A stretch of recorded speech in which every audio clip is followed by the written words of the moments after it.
I have two questions. First Please. of all, I want to talk to you about the deaths that happened because of the cold. You know, we previously were able to get information from the NYPD. Now it's only coming from City Hall. I'm wondering why the policy change. My second question has to do with the budget. I know that you want to have Albany pass these tax hikes on corporations and on the wealthy, but if they refuse to do it, given the fact that it's an election year and the governor said she doesn't want to do it, will you have no other choice but to raise the only tax you can raise, which is the property tax? So I am encouraged by the conversations we've been having, not only with the governor, but also with legislative leaders in Albany. And these are conversations about putting the city back on firm financial footing. When I was standing here in this room weeks ago announcing the fact that our conclusions were coming to the same level of assessment, at the very least, as the previous city controller, the current city controller, and the current state controller, we also said that we would then be updating those assessments as we got more information about Wall Street bonuses, as we got more information about the economic forecast, and as we also took savings measures of our own. And so in that time since, as I shared yesterday in Albany, that $12 billion deficit is now one that we have been able to bring down to $7 billion. And that's in part because of the revenues, the Wall Street bonuses, also an aggressive savings plan and a use of in-year reserves. I am encouraged by the conversations we're having with Albany about how we can bridge that $7 billion gap for these next two fiscal years. Or would you have to raise property taxes? I'm encouraged by where we are, and I'll tell you that I think that the most straightforward ways of dealing with this are structural measures, whether it be the taxation of the wealthiest New Yorkers, increasing taxes on the most profitable corporations, as well as by ending the drain, the relationship between the city and the state. I don't know who needs to hear this, but communism never worked. It's never going to work. And no matter what a bamboozling, hoodwinking, swindling politician tells you, it's not ever going to work.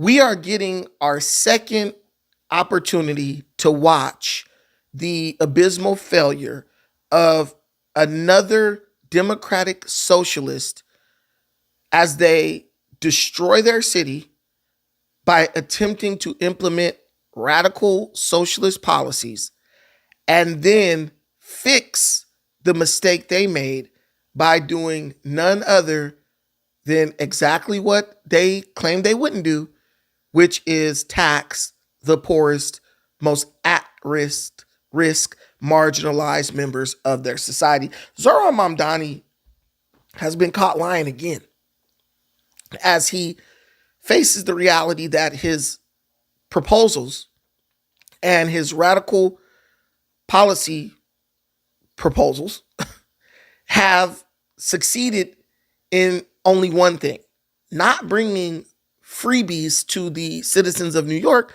but instead he has succeeded in driving the wealthy and the business interests out of the city of New York as businesses and wealthy citizens scramble to leave New York ahead of his implementation of draconian tax policies. I mean, for you to say that someone may not leave when we are seeing some exodus, to me is a little disingenuous because we are seeing it, right? If we keep increasing, whether it's personal income tax, whether it's corporate tax, we could potentially see an economic shift out of the state. This is the kind of money that doesn't push someone out of a city. It's the kind of money, however, that on a cumulative way and a comprehensive way can help the city to get back on firm financial footing and create a quality of life for every person who calls it home. More percentage of overall financial industry jobs in the country than we've ever had, and that's declining. You mentioned that you're not concerned because with the new taxes and fees that they're going to stay. The financial industry is largely made up of high income earners that are going to be affected by your proposed tax. And while you say New York has more millionaires now than ever, it's losing ground on the number of millionaires per capita, and it's less than it was before, and it's declining. I'm concerned with those millionaires leaving the state. In fact, they're being encouraged to by the companies they're working for to go to work, to move from Wall Street to Texas. How are you not concerned that that's going to have an impact on both the state's and the city's finances? I would just like to, so the share of millionaires in the metropolitan region of New York is not declining. And the number of millionaires is growing in New York City. And I think just to say, Senator, that it is of immense concern to our administration to ensure that each and every person who calls New York City home continues to be able to do so in the future. And what I've heard from New Yorkers, even New Yorkers who are employed in the financial services sector, New Yorkers who are making hundreds of thousands of dollars at the least, is that the costs of living in our city are so staggering that they push even that level of income to the brink. And that specifically we see with childcare, where if a family has I understand. I'm running out of time, but I just want to get this point in. But thank you. And sorry to cut you off. But the Citizens Budget Commission has stated that if New York State and the city had the same share of U.S. millionaires as it did in 2022 as it did in 2010, the state would have $10.7 billion more in personal income tax revenue, and the city $2.5 more billion if we had maintained the same share of millionaires. So we're falling behind in that area. We should continue this conversation. The Center for New York City Government put out different reports. Zohran Mamdani entered into the mayorship of New York, claiming that there was a $12 billion deficit and that he would need to raise the taxes on the rich, aka the people who need to pay their fair share in order to deal with it. Well, when he first realized that the rich were simply going to flee the city and he wouldn't have anyone to steal from to pay down this debt, he went and did some figuring and moved around the numbers, and suddenly he came back and said, oh, it's not $12 billion that we need. It's only $7 billion that we need. Pretty much he dialed back his radical spending, or his plans for radical spending. And now he wants to take $7 billion from the wealthy people of New York and the largest corporations that operate within the city. In Cup Day, where the mayor on an annual basis goes up to Albany to testify, to tell state lawmakers what he needs, especially as it pertains to the budget, though other things come up. And the mayor says the city still needs billions of dollars worth of help. The thing is, that number is $5 billion less than he said just 2 weeks ago. We have lowered that $12 billion gap to $7 billion. Mayor Zohran Mamdani led off his Albany testimony by saying thanks to better than expected Wall Street returns and savings, the city's budget deficit does not look quite as bad as he first thought. But he's still asking for more money from the state, saying the city gives more than it gets. He also pledged to find $1 billion in efficiencies in city government, but continues to be light on details. He did suggest at one point he could save money by hiring more people, including more tax auditors. Well, those people left. Those people went down to Florida. Some of those businesses moved outside of New York City limits, and they're not going to subject themselves to Zohran's madness.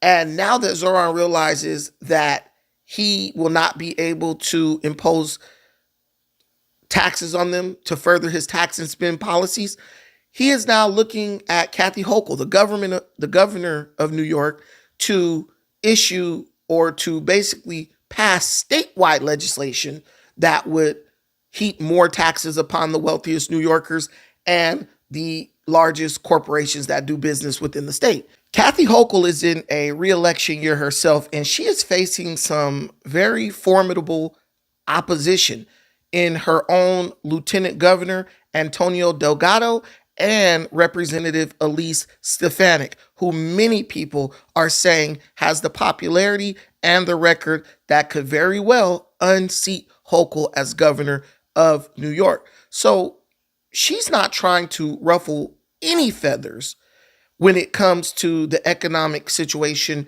in New York. She's not trying to drive out any business or risk driving out any business. And she's definitely not trying to risk driving out her multi-billionaire donors within the state. However, getting lawmakers to help won't be easy. Those from outside the city already seem skeptical, and Governor Kathy Hochul has said she'll hold the line on new taxes that the mayor wants. Are you amenable to sending New York City a bigger piece of the state budget? Well, let me say this. I already have. Since I've been governor, we've increased our support for New York City by 33% over my predecessor. That's $25 billion more they get for everything from housing to childcare to education.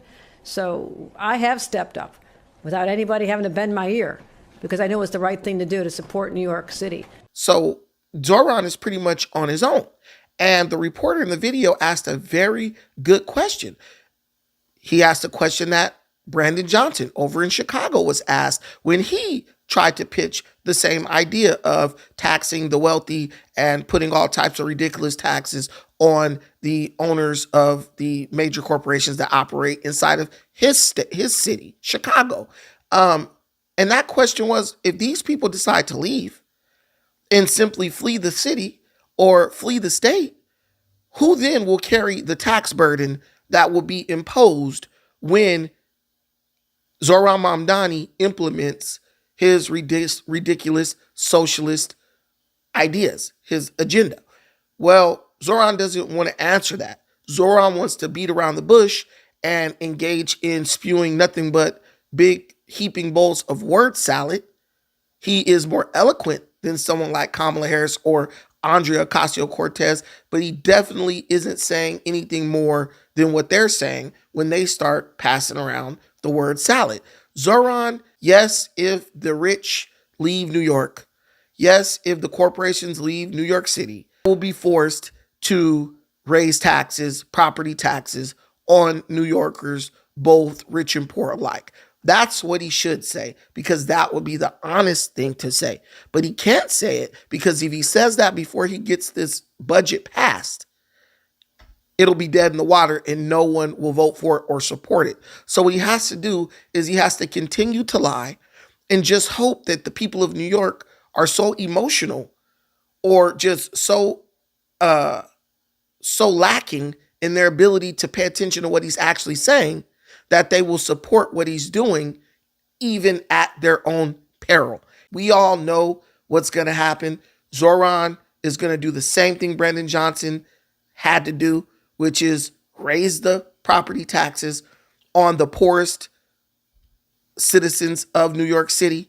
He can't say that before the budget gets passed, or else it won't get passed.